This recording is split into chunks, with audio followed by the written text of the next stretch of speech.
Assalamualaikum warahmatullahi wabarakatuh. Alhamdulillah wassalatu wassalamu ala Rasulillah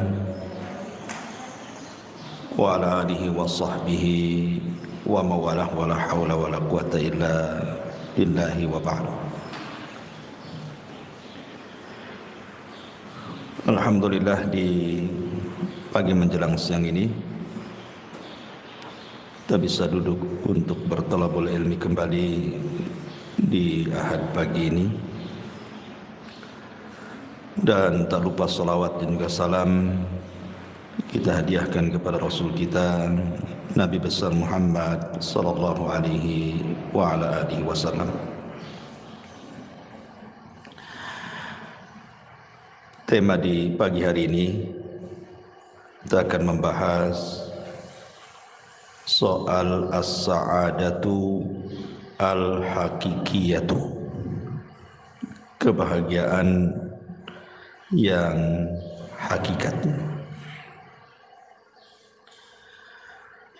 Ma'asyiral muslimat yang dimuliakan Allah Subhanahu wa taala, di dalam surah An-Nahl ayat 97 Allah Subhanahu wa taala berfirman, "Man 'amila salihan min dzakarin aw untha wa huwa mu'minun falanuhyiyannahu hayatan thayyibah wa lanajziyannahum ajrahum bi ahsani ma kanu ya'malun." Barang siapa yang melakukan amal yang saleh, baik dia laki-laki ataupun perempuan, dan dia seorang yang beriman, maka kami akan berikan kehidupan kepadanya dengan kehidupan yang baik di dunia, dan kami akan balas mereka dengan balasan yang jauh lebih baik lagi terhadap apa yang mereka telah kerjakan. Ayat ini dijadikan dasar oleh para ulama tentang hakikat mencari kebahagiaan bagi seorang manusia. Bahwa Allah Subhanahu wa taala mengatakan, "Man 'amila salihan", barang siapa yang beramal saleh, baik dia laki-laki ataupun perempuan, dan dia beriman, maka kami akan berikan kehidupan yang baik, maksudnya kebahagiaan di dunia dan juga kebahagiaan di akhirat dengan dilipat gandakan balasannya. Ulama mengatakan bahwa kebahagiaan itu ada di tiga perkara. Kebahagiaan itu ada di tiga perkara. Pertama, rahatul bali. Yang kedua, al-qana'atu. Dan yang ketiga, ta'atullahi azza wa jalla. Yang pertama, rahatul bal. Rahatul bal itu artinya menenangkan pikiran. Karena kebahagiaan itu sebenarnya sesuatu yang tidak bisa didefinisikan. Bahagia itu apa? Kalau orang ditanya bahagia itu, kadang-kadang bingung juga mau jawab itu. Bagaimana manusia bisa bahagia?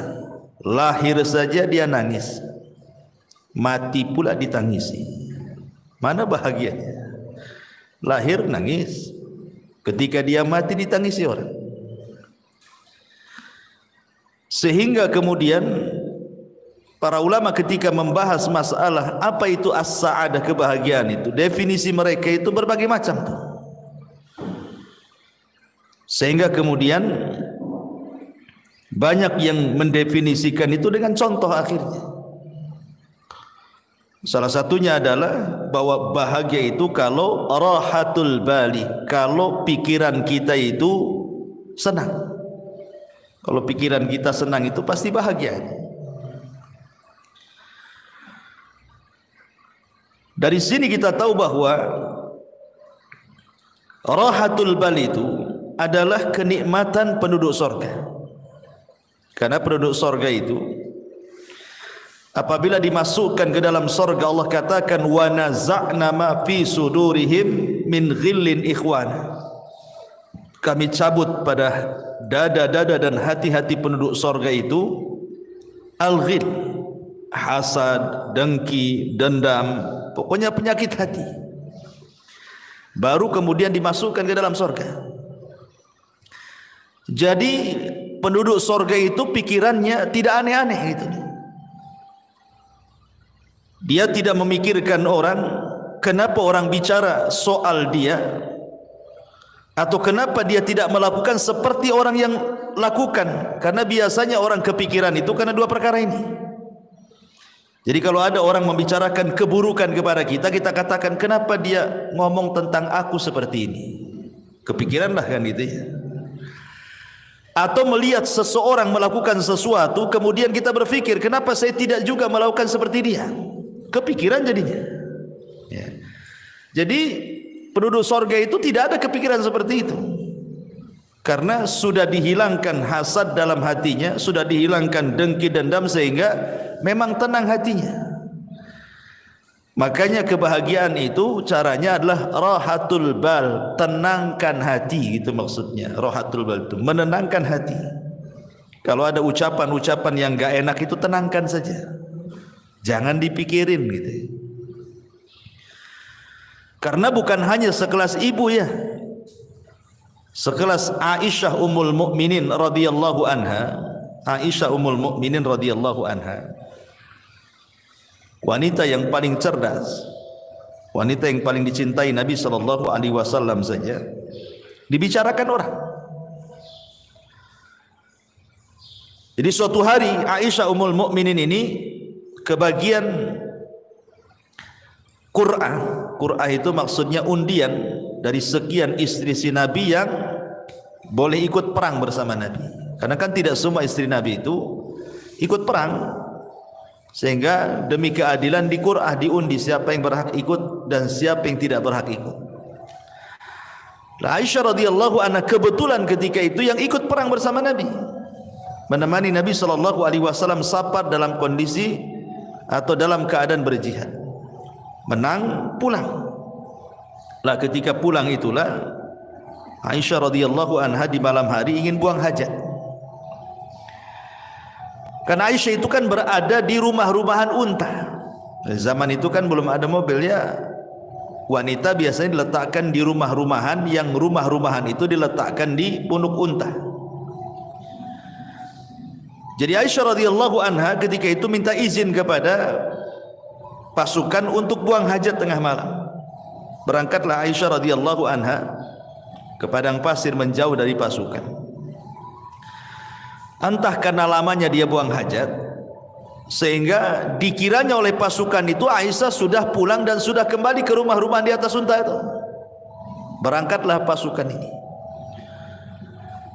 Ketika sudah berangkat, Aisyah selesai buang hajat, rupanya ketinggalan, nggak ada orang. Tapi Aisyah ini cerdas, dia tidak mungkin menyusul pasukan, karena kalau menyusul bahaya. Mendingan dia nunggu saja di situ. Boleh jadi nanti kalau orang-orang itu tahu bahwa dia belum ada di rumah-rumahan unta itu, pasti balik lagi. Jadi Aisyah hanya menunggu saja. Lah saat menunggu itulah rupanya ada seorang sahabat namanya Safwan ibn Mu'attil ketinggalan pasukan. Ketika Safwan ibn Mu'attil ini melihat Ummul Mukminin Aisyah radhiyallahu anha, kaget dia. Kenapa kok Aisyah ada di situ? Akhirnya kemudian tidak banyak bicara. Aisyah radhiyallahu anha suruh naik di atas tunggangan unta yang dibawa Safwan. Dia pun berjalan membawa pelananya sampai ke pasukan. Maka lewatlah ketika itu di hadapan seorang tokoh munafik namanya Abdullah ibn Ubay ibn Salul ibn Sabah. Maka ketika itulah kemudian diisukan Aisyah radhiyallahu anha selingkuh dengan Safwan ibn Mu'attil. Dan dalam sekejap saja berita itu menyebar di kota Madinah bahwa Aisyah berzina dengan Safwan, Aisyah berzina dengan Safwan. Bayangkan qadarullah ketika itu Aisyah radhiyallahu anha sakit karena memang safar jauh, terlampau lama dalam peperangan sehingga jatuh sakit Aisyah. Ketika sakit, dia tidak tahu berita tentang dia di luar sana. Karena dia di dalam rumah terus kan sakit. Tidak tahu kalau di luar itu dia sedang difitnah bahwa dia selingkuh dengan Safwan ibn Mu'attil. Sementara Nabi SAW terus menunggu wahyu. Kok enggak turun-turun wahyu ini? Maksudnya kalau memang Aisyah itu berzina, kasih tahu. Maksudnya turun wahyu gitu ya. Atau kalau dia tidak berzina, ya tolong kasih tahu juga lah kan gitu. Turun wahyu juga gitu. Tapi selama sebulan itu enggak turun-turun wahyu itu. Sesak dada Nabi. Akhirnya kemudian Nabi SAW datang ke tempat Aisyah radhiyallahu anha. Bayangkan 1 bulan Rasul tidak mau menemui Aisyah. Tapi memang harus ditanyakan karena masalahnya tidak ada wahyu. Ketika kemudian sampai di rumah Aisyah, di situ ada Abu Bakar dan juga ada istrinya dan juga ada Aisyah radhiyallahu anha. Rasul belak-belakan mengatakan, wahai Aisyah, kalau engkau jujur, maksudnya kalau memang engkau melakukannya, tinggal bertobat gitu ya. Nanti Allah Subhanahu wa taala akan mengampuni dosamu. Tapi kalau engkau tidak melakukannya, pasti nanti turun wahyu dari 7 lapis langit sana bahwa engkau tidak akan melakukannya dan engkau tidak pernah melakukannya dan dustalah perkataan orang-orang itu. Akhirnya kemudian sesaat setelahnya turun wahyu surah An-Nur 1-9 bahwa Aisyah Ummul Mukminin radhiyallahu anha berlepas diri dari tuduhan perzinahan atau perselingkuhan dia dengan Safwan ibn Mu'attil. Dari sini kita tahu bahwa sekelas Aisyah radhiyallahu anha saja dibicarakan manusia. Ya. Atau Maryam bintu Imran. Sama juga Maryam juga. Maryam itu kan wanita suci, Bu. Dia tidak pernah keluar dari mihrabnya. Sampai-sampai Allah Subhanahu wa taala menjelaskan bagaimana Maryam ini kehidupannya hanya ruku sujud saja, enggak pernah kerja lain. Jadi di mihrabnya itu ibadah saja. Jadi suatu hari Maryam ini keluar buang hajat. Lah ketika buang hajat itulah rupanya Allah Subhanahu wa taala mengutus Jibril untuk menghabar gembirakan bahwa Maryam akan punya keturunan. Akhirnya kemudian dicegatlah oleh malaikat Jibril dalam bentuk manusia, fatamatsala lahu basharan sawiyah. Maka Jibril datang dalam bentuk pemuda tampan. Kemudian memberitahu kepada Maryam bahwa Allah telah menghabar gembirakan engkau akan memiliki keturunan. Maryam bingung, bagaimana tidak? Aku ini seorang gadis, tidak punya suami. Tidak ada wanita laki-laki yang menyentuhku. Lalu apa nanti kata manusia? Maryam punya anak, enggak ada suami, enggak ada laki-laki yang menyentuhnya. Sempat Maryam itu mengatakan, pergilah kalau engkau memang orang yang bertakwa. Tapi Jibril kemudian meyakinkan bahwa ini adalah kehendak Allah Subhanahu wa taala. Barulah kemudian Maryam pun menerimanya. Ketika betul-betul kandungannya membesar, kemudian mulailah diketahui oleh manusia, maka Maryam pun kemudian keluar dari Baitul Maqdis sampai melahirkan di Baitul Lahim, ya kan? Akhirnya kemudian setelah melahirkan Isa bin Maryam, Allah berikan ketenangan kepada Maryam dengan cara apa? Dengan cara Isa yang masih bayi itu dibuat bisa bicara. Jadi kalau ditanya itu bayi siapa, maka cukup diisyaratkan ke bayi itu, nanti bayi itu yang ngomong. Dan ini salah satu mukjizat Nabi Isa, di buayan ibunya sudah bisa bicara gitu ya. Akhirnya betul ketika Maryam menggendong bayi, ya semua orang mencela itu bayi siapa kan itu. Makanya orang-orang Yahudi sampai hari ini, bukan hanya Yahudi zaman tempo dulu saja, sampai hari ini orang Yahudi itu mereka menganggap Maryam itu wanita pezina dan Isa itu anak zina. Makanya orang-orang Nasrani mengkafirkan orang Yahudi karena melampaunya orang Yahudi mencela Isa dan juga ibundanya Maryam bintu Imran. Dikafirkan sama orang Nasrani Yahudi itu karena menghina kenabiannya. Ya. Dari sini menunjukkan bahwa kalau sekelas Aisyah radhiyallahu anha, sekelas Maryam saja tidak lepas daripada pembicaraan manusia, apalagi ibu-ibu. Makanya pentingnya rahatul bal di sini, menenangkan hati, karena sehebat apapun manusia itu pasti dibicarakan orang. Maka rahatul bal itu penting. Ya, jangan pedulikan ucapan manusia, tenangkan gitu maksudnya. Rahatul bali. Kemudian yang kedua, wal qanaatu, dan qanaah. Qanaah itu artinya rela dan redha dengan pemberian Allah Subhanahu wa taala. Rela dan redha dengan pemberian Allah Subhanahu wa taala. Karena ini yang menjadikan orang itu lebih tenang hidupnya. Jadi kalau orang itu rela, redha, apapun yang diberikan Allah pasti akan tenang. Makanya ada seorang syekh mengatakan, kalau Anda ingin tenang, lakukan 5 perkara. Kalau Anda ingin tenang, lakukan 5 perkara. Yang pertama, nikmati yang ada. Jangan pernah memikirkan yang tidak ada. Nikmati yang ada, jangan memikirkan yang tidak ada. Ibu umpamanya punya rumahnya kecil gitu ya. Kalau hujan bocor umpamanya, sempit, itu yang ada. Jangan terpikir kapan saya punya gedung, gitu maksudnya. Nanti stresmu. Jadi yang ada saja itu nikmati. Memang kalau memang tidur di atas tikar, nikmatilah, daripada menghayal tidur di atas spring bed, tapi kan hayalan itu. Enggak stres hidupnya kayak gitu tuh. Menghayal yang enggak ada, ya nikmati aja yang ada. Itulah qanaah namanya. Ini sama lah umpamanya ibu pengen apa? Pengen handphone bagus ya. Dari dulu yang jadul aja. Gak bisa layar sentuh, itu layar pencet kalau yang jadul itu ya. Kepikir pengen kayak tetangga, handphonenya bagus gitu kan. Nggak usah, nikmati aja, nggak apa-apa. Disentuh-sentuh sajalah di situ, nggak, walaupun nggak keluar kan, nikmati aja kan ya. Karena stres orang memikirkan yang nggak ada tuh. Ini yang pertama. Yang kedua, berpikir positif, jangan pernah berpikir negatif. Artinya pikirkan kelebihan, jangan memikirkan kekurangan. Kelebihan pada diri ibu itu apa coba? Kelebihannya apa? Sebab kalau orang selalu memikir kekurangan, stres. Itu enggak qanaah tuh. Pikirkan kelebihan, jangan pikir kekurangan. Berpikir positif, jangan selalu berpikir negatif. Kemudian yang ketiga, jangan suka membanding-bandingkan. Ibu jangan membandingkan ibu dengan orang lain.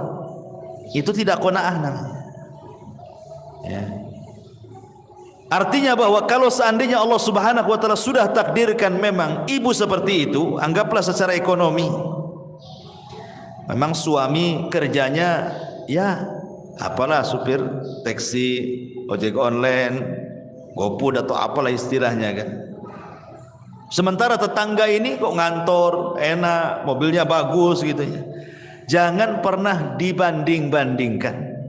Baik ibu dengan istri dia atau suami ibu dengan suami dia. Jangan pernah dibanding-bandingkan.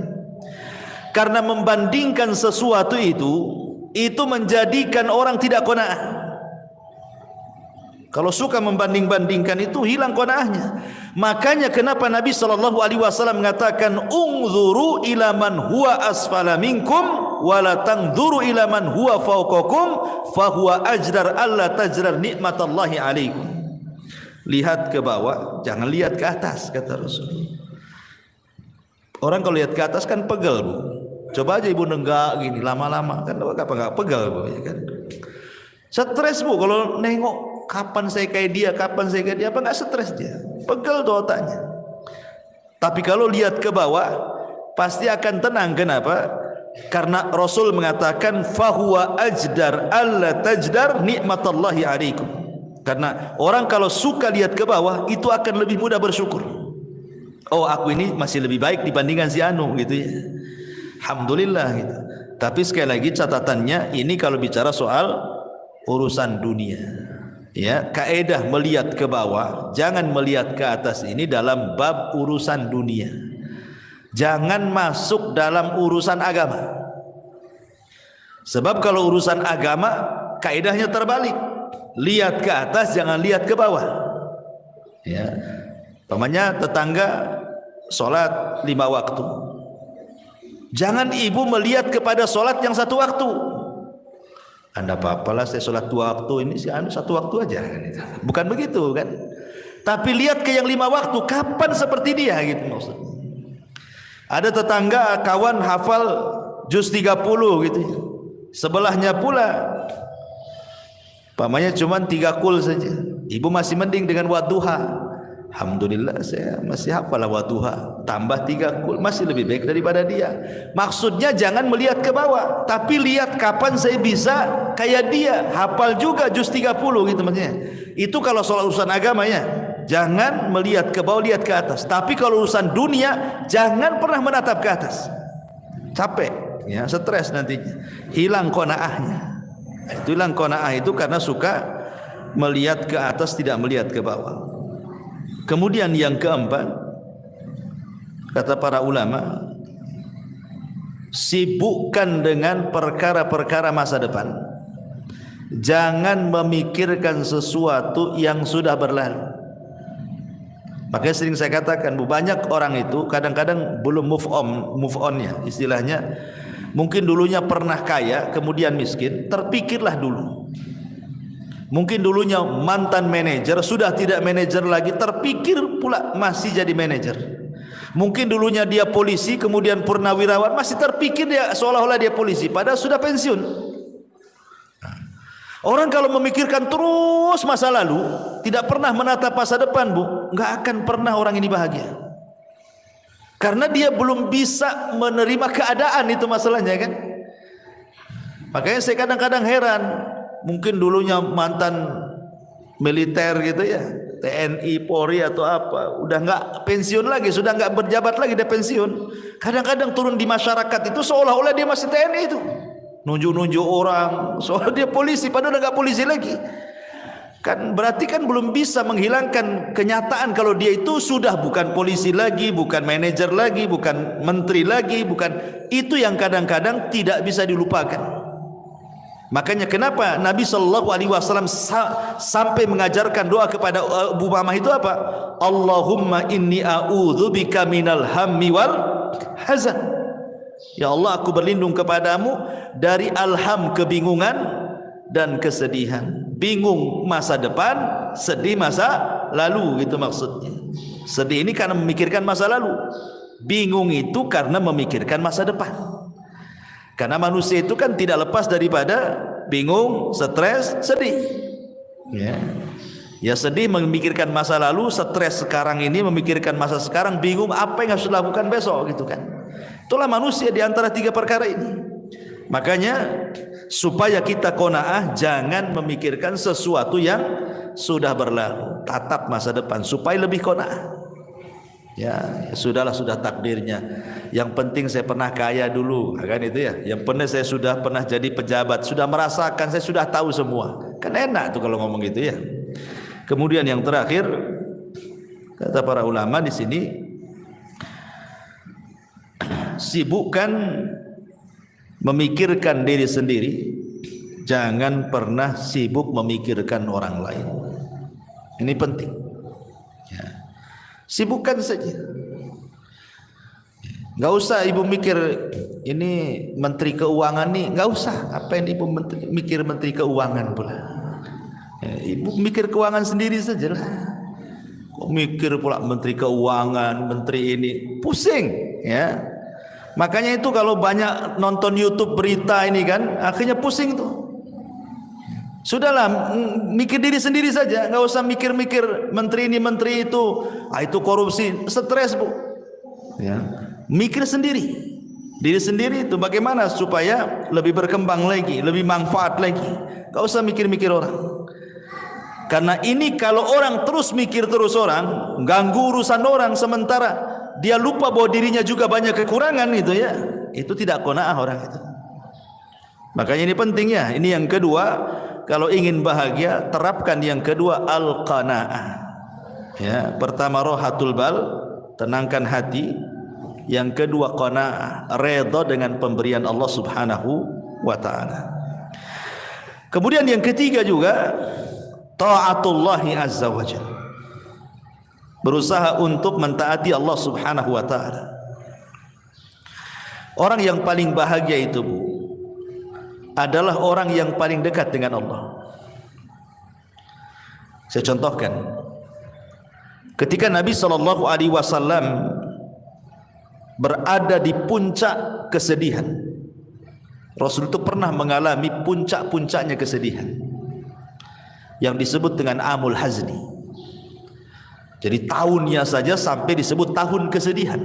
Saking sedihnya sekali Nabi itu sampai tahunnya disebut Amul Hazni. Bayangkan, di tahun yang sama Abu Thalib meninggal dunia.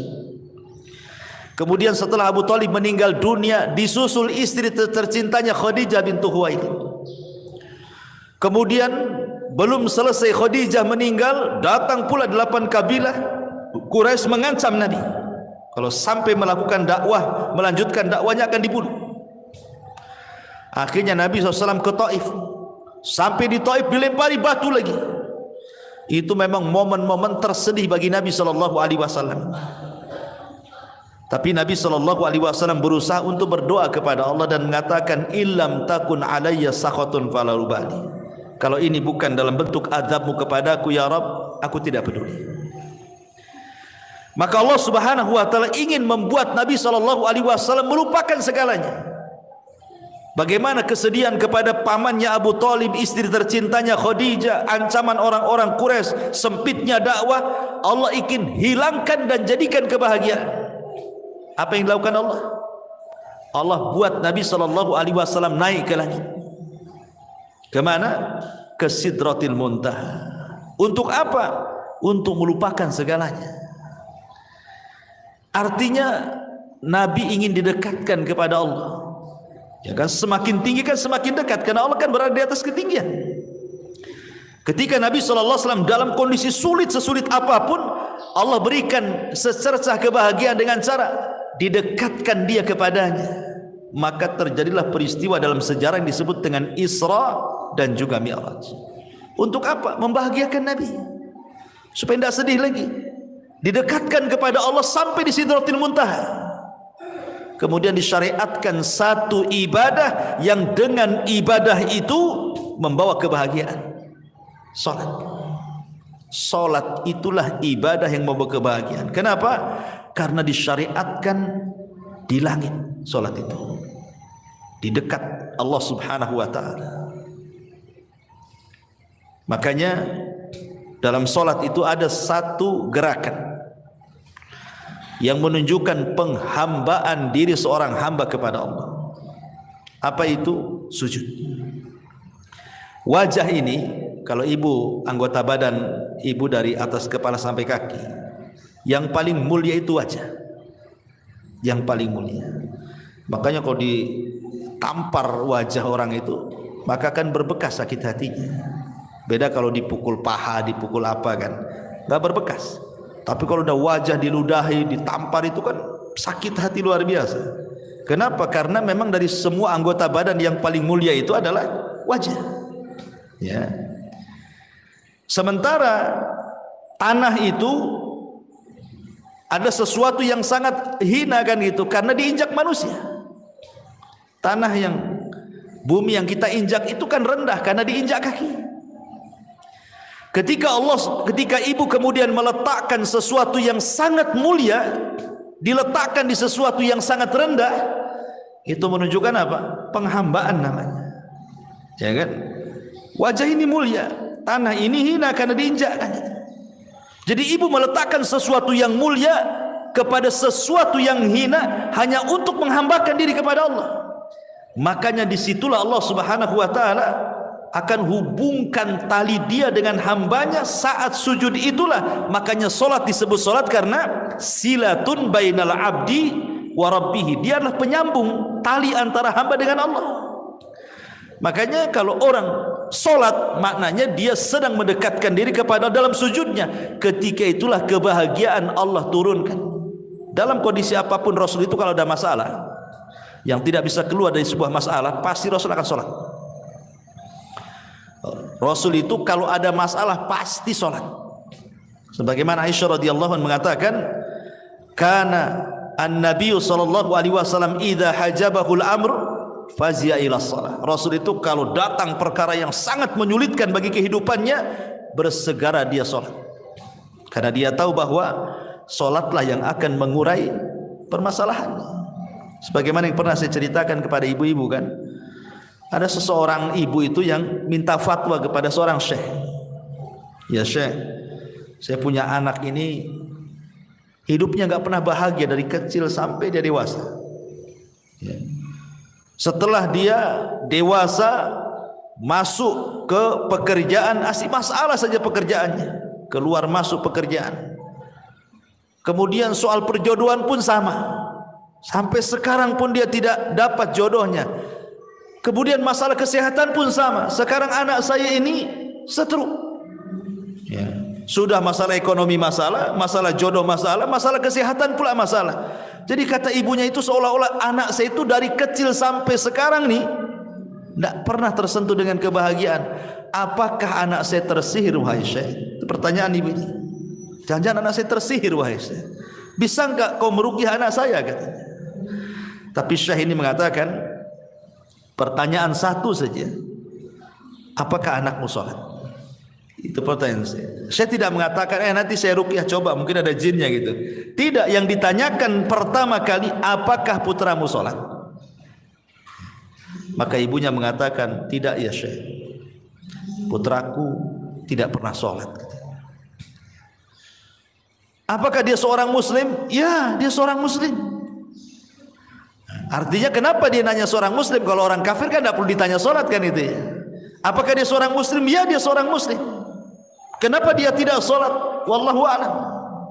Maka syekh mengatakan, jangan-jangan kesulitan hidup dia sejak kecil sampai dia terbaring stroke itu bukan karena apa-apa, karena dia tidak sholat. Itu jawabannya. Jadi apa yang harus aku ruqyah katanya. Kemudian syekh membentangkan sedikit soal sholat. Dia jelaskan sama ibu ini, begini ya bu ya, sholat itu adalah penghubung kita dengan Allah. Jadi kalau kita sholat itu kita sedang menghubungkan tali kita dengan Allah Azza wa Jalla. Sekiranya tali yang kita hubungkan dengan Allah itu putus, maka putuslah hubungan kita dengan Allah. Ketika Allah tidak berhubungan lagi dengan kita, mungkinkah Allah membantu kita?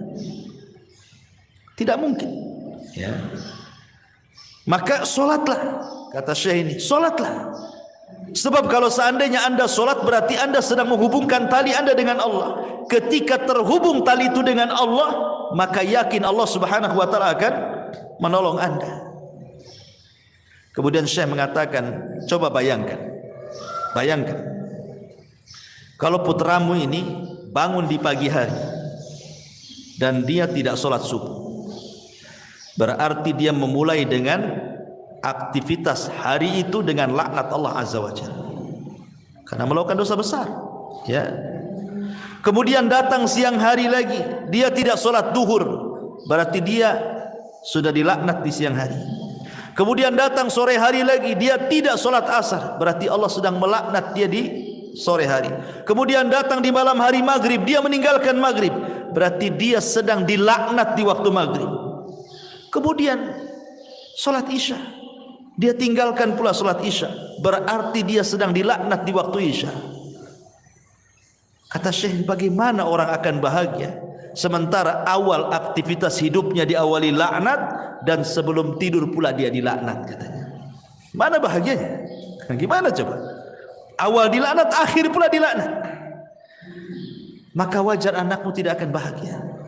Maka syekh mengatakan, suruhlah dia sholat. Dari sini kita tahu bahwa ketaatan kepada Allah Subhanahu wa taala itu salah satu penyebab orang bahagia. Karena bahagia itu ketika seorang hamba dekat dengan Allah. Ketika Nabi SAW sedang kesulitan, diberikan kebahagiaan dengan cara apa? Didekatkan dengan Allah, diangkat naik ke langit, didekatkan sampai di Sidratil Muntaha. Maka hilanglah keperitan hidup Nabi SAW, sehingga ketika turun setelah peristiwa Isra Mi'raj, semangat lagi dia hidupnya, semangat lagi. Apalagi selama perjalanan Isra Mi'raj itu bagaimana Nabi SAW dipertemukan dengan Nabi Adam, Nabi Yahya, Nabi Isa, Nabi Idris, Nabi Harun, Musa dan para Nabi yang lainnya.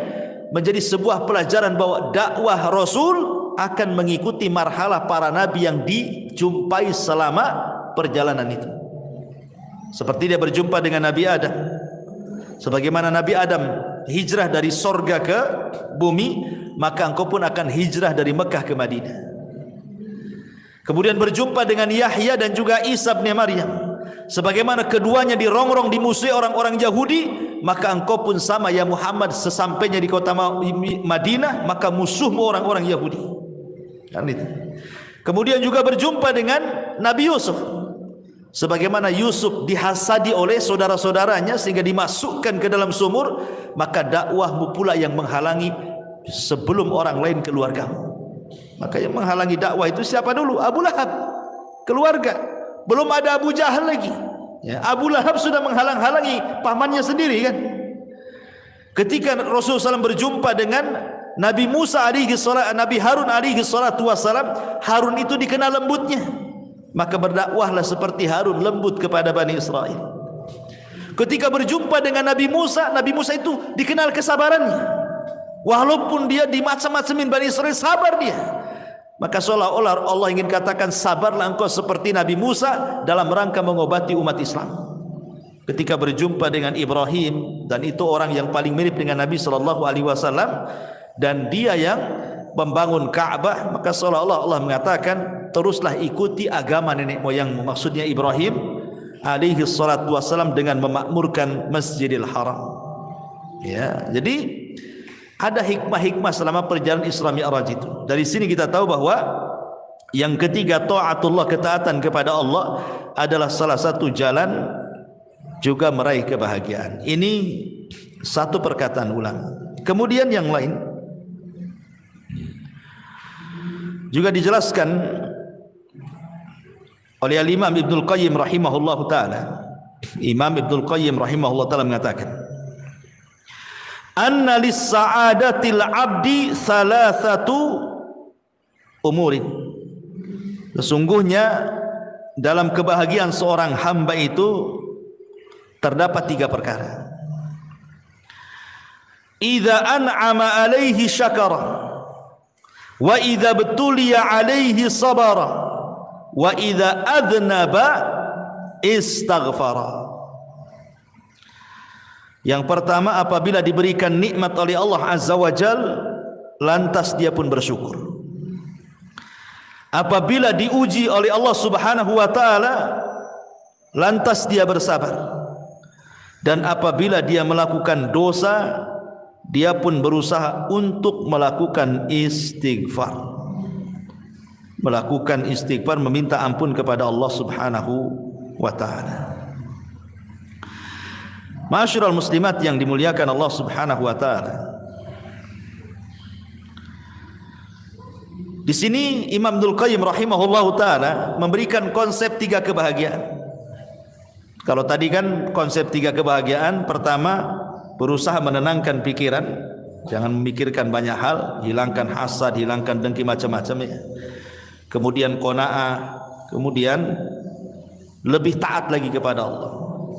Maka konsep Imam Ibnul Qayyim berbeda lagi. Kalau ingin bahagia, yang pertama apabila mendapatkan nikmat bersyukur. Apabila mendapatkan nikmat bersyukur. Ini kaitan dengan qanaah juga kan? Ya, qanaah itu artinya apa? Syukuri yang ada, jangan memikirkan yang tidak ada. Nikmati yang ada, jangan menikmati yang tidak ada. Yang ada saja, wa in ta'uddu nikmatallah la tuhsuha, kan itu. Kalau Anda hendak menghitung nikmat Allah, Tidak mungkin terhitung nikmat Allah itu. Banyak kok nikmat Allah itu. Kemudian yang kedua konsepnya ini yang penting juga. Apabila ditimpa musibah, dia bersabar. Ini yang paling penting dalam konsep kebahagiaan. Karena biasanya ketika musibah itu terlalu berat, yang datang hanyalah keperitan dan kesedihan.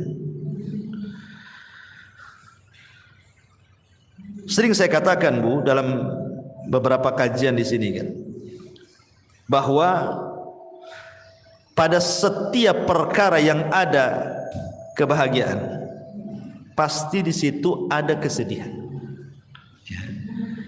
Perkara-perkara yang ada kebahagiaan di sebuah perkara, pasti terselip kesedihan di situ.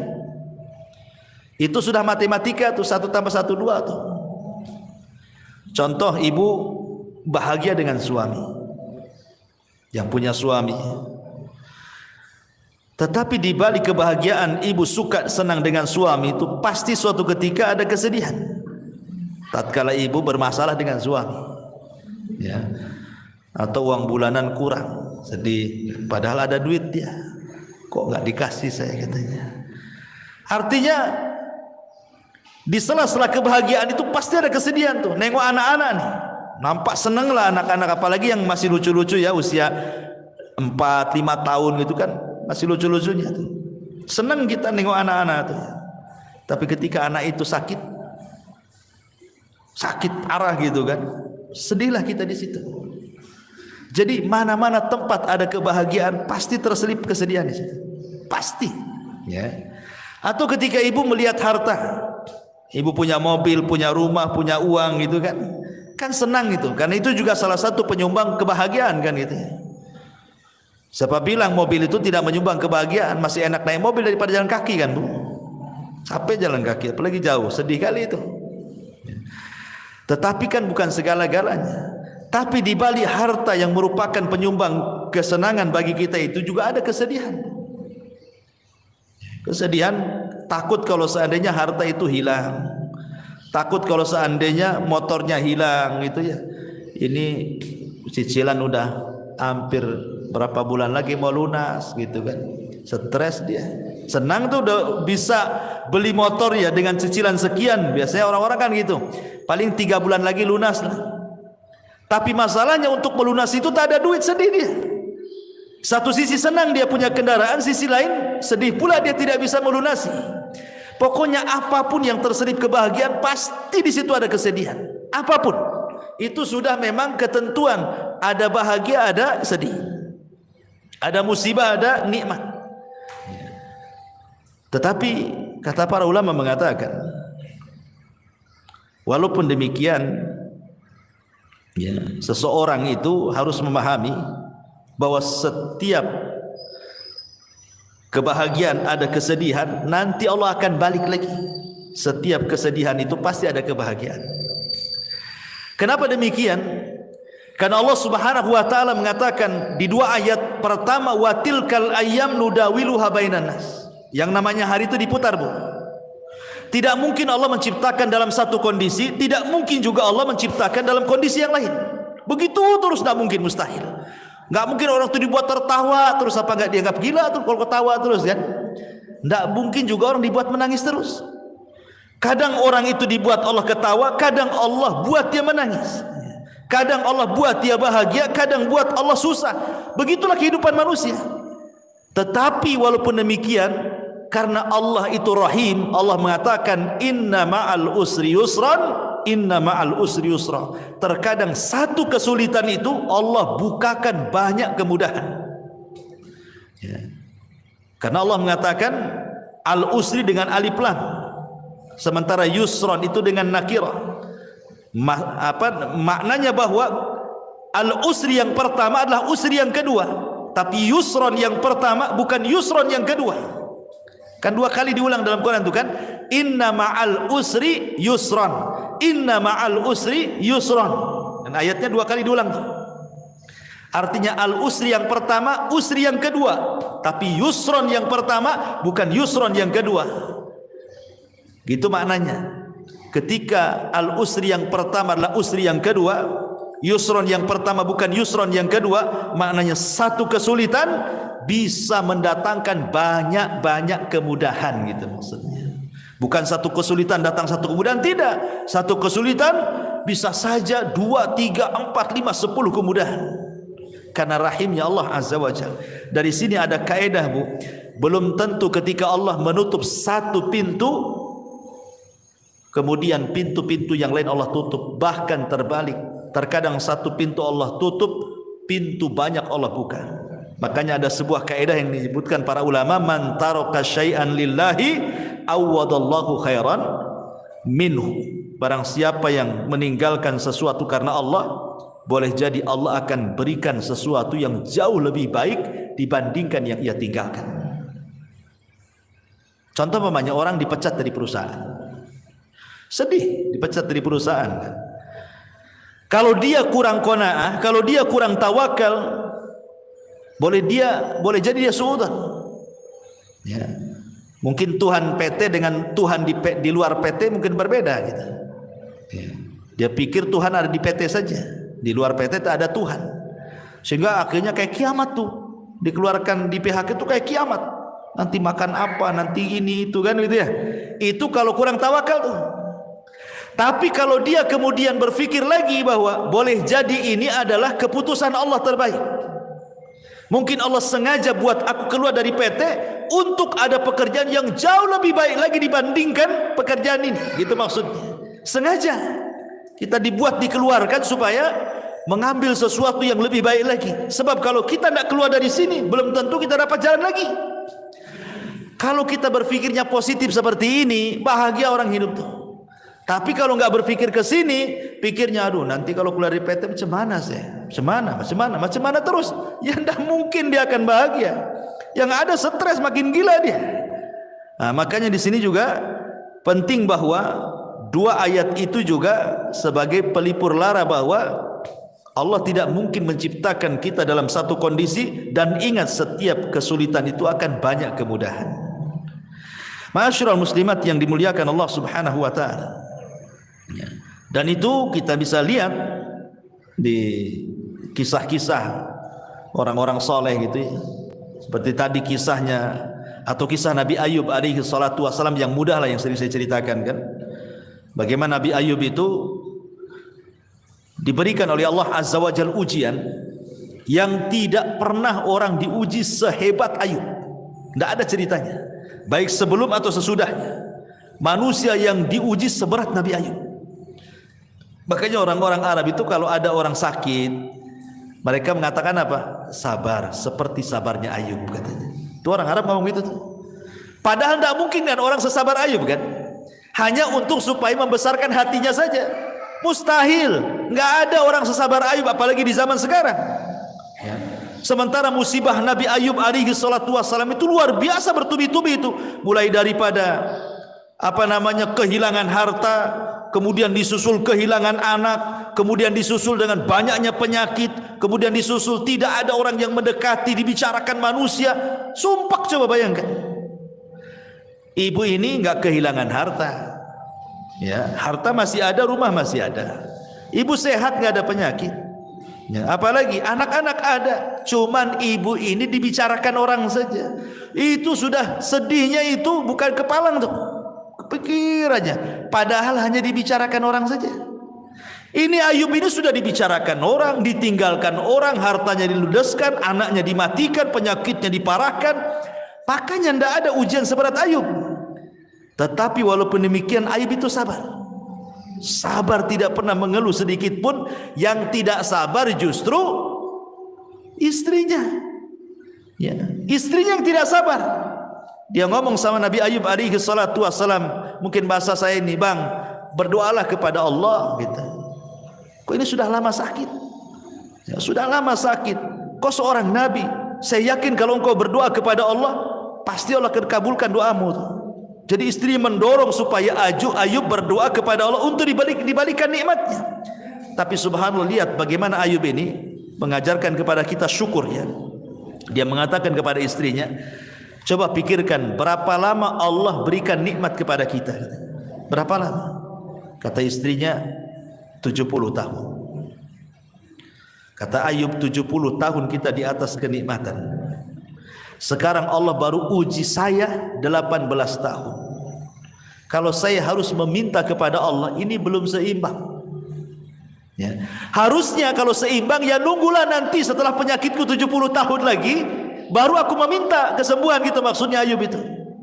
Ini kita di atas nikmat 70 tahun, diuji 18 tahun, masa kita sudah harus meminta kepada Allah, katanya. Ayub tidak mau. Ya. Tapi ketika kemudian ada dua orang temannya Ayub yang berbincang-bincang soal Ayub dan mengatakan jangan-jangan Ayub itu diberikan penyakit oleh Allah, itu bukan penyakit biasa, itu penyakit kutukan, katanya. Kata kawannya, kok bisa kau bilang penyakit kutukan? Iyalah, kalau bukan kutukan apa namanya?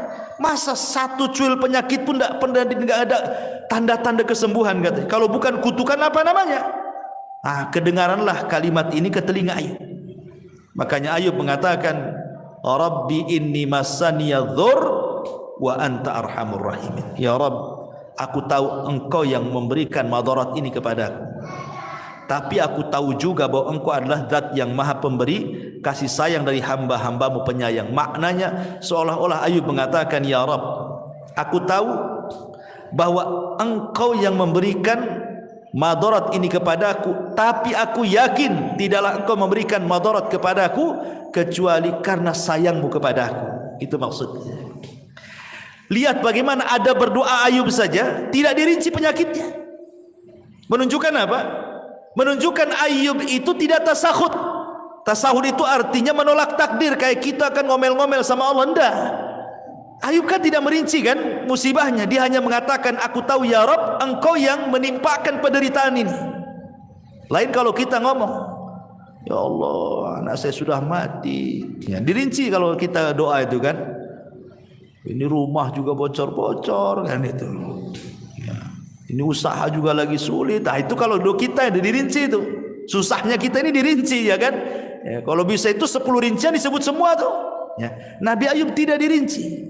Dia hanya mengatakan, ya Rabb, aku tahu kau yang menimpakan derita ini. Titik sampai di sini. Karena Allah sudah tahu gitu, tidak perlu dirinci, Allah sudah tahu kan itu. Dan itu ada berdoa namanya. Allah sudah tahu, sudah paham gitu. Makanya sejak itulah Allah Subhanahu wa taala kabulkan permintaan Ayub dan Allah kembalikan nikmatnya. Dan ini dari sini ada kaidah bahwa barang siapa yang meninggalkan sesuatu karena Allah, pasti Allah akan ganti sesuatu itu yang jauh lebih baik lagi, ya. Karena orang di depan musibah itu kan terbagi menjadi 3, Bu, ya. Yang pertama tasahud, tidak redha, tidak rela, kemudian mulutnya ini ngomong macam-macam, ya. Ini seburuk-buruknya orang ini nggak akan bahagia selamanya. Yang kedua, dia berusaha untuk rela, redha, ikhlas gitu ya. Tapi terkadang kalau disentuh hatinya keluar juga dia. Jadi pura-pura sabar saja, tapi kalau diajak bicara keluar semua keluhannya. Ya, tapi masih mendingan lah dibandingkan orang yang pertama. Kemudian yang ketiga, orang yang betul-betul ikhlas, betul-betul redha, lisannya pun dia tidak pernah mengeluh, ya. Bahkan dia sanggup mengucapkan alhamdulillah.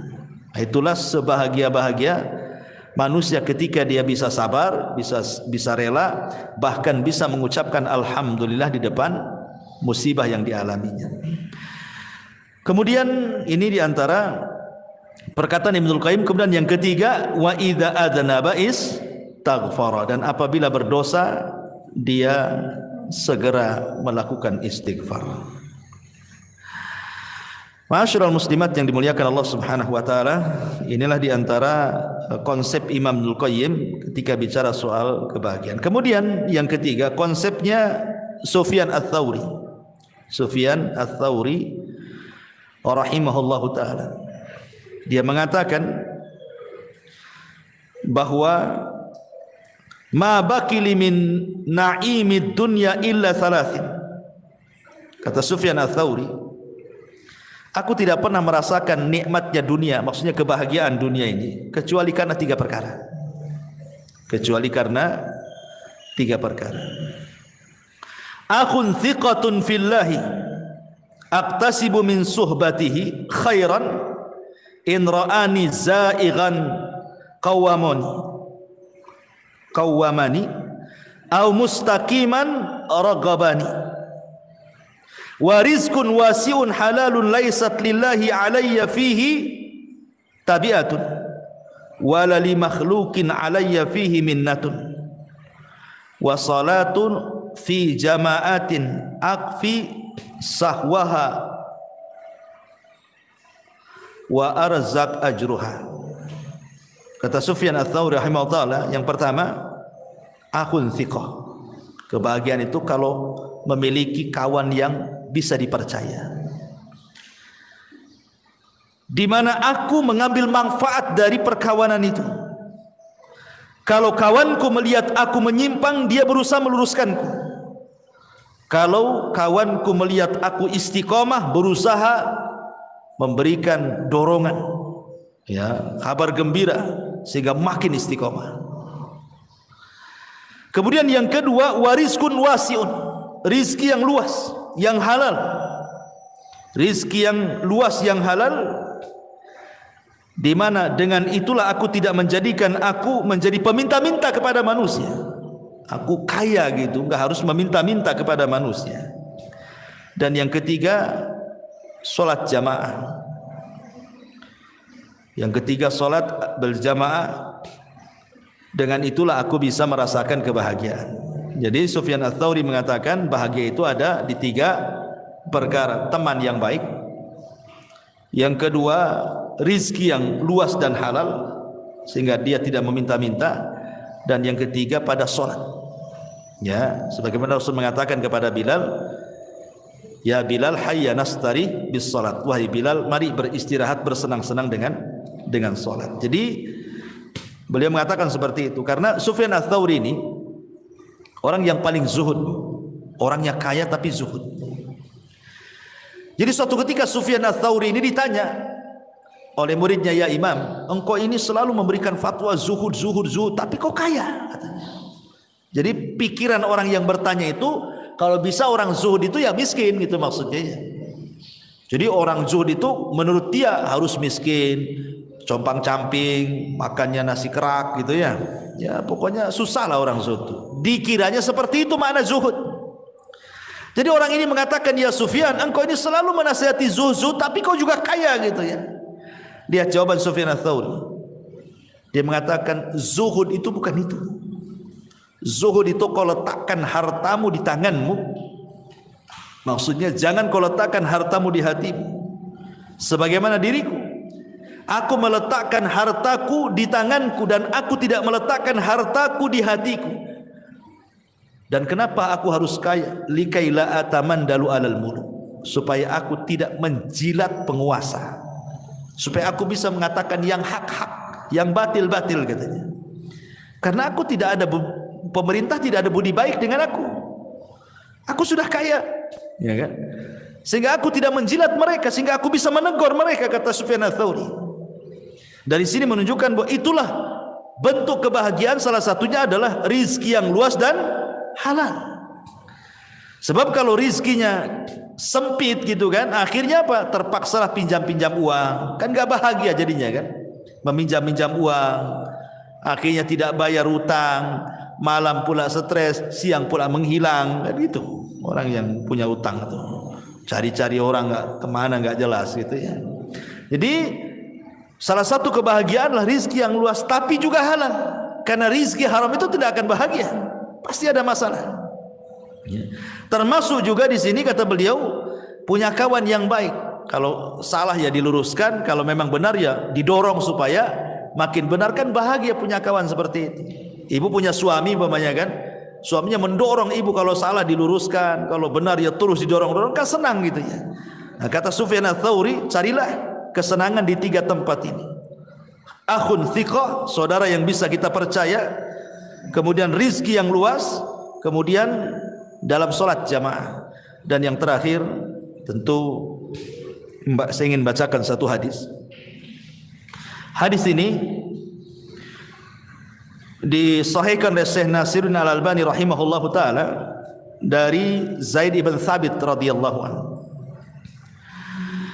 Rasul mengatakan, "Man kanatid dunya hammahu, farraqallahu alaihi amrahu, wa ja'ala faqrahu baina 'ainaihi, wa lam ya'tihi minad dunya illa ma kutiba lahu.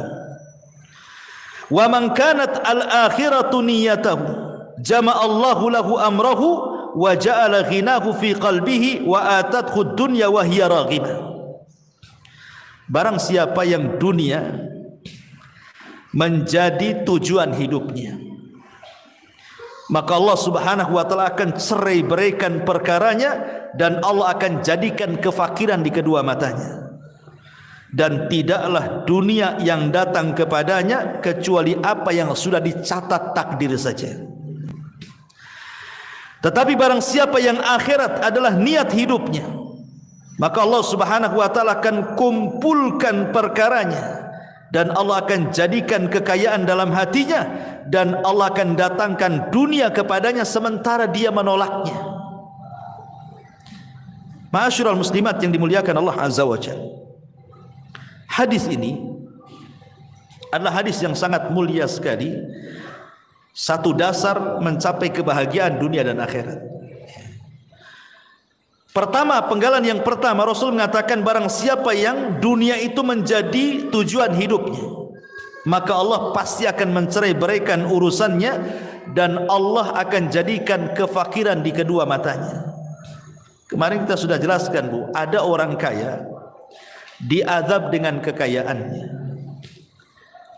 bahkan seolah-olah lebih miskin dibandingkan orang-orang yang sudah jelas miskin. Ada orang miskin, Bu, mungkin dia tukang bangunan, ya, kadang helper, ya, mungkin yang paling rendah dalam tukang bangunan itu helper itu. Ya. Kadang ada borongan, kadang tidak, gitu. Kadang ada proyek, kadang tidak. Tapi dia bisa hidup dengan keluarganya. Dia bangun tidur, kemudian jam 8 dia sudah kerja, jam 5 pulang. Kemudian dia bisa senang dengan anak istrinya juga. Nanti besok gitu lagi. Ya. Tapi ada orang-orang kaya, Bu, itu seolah-olah 24 jam hidupnya itu dengan duit saja, nggak ada untuk keluarga tuh. Ada orang kayak gitu kan?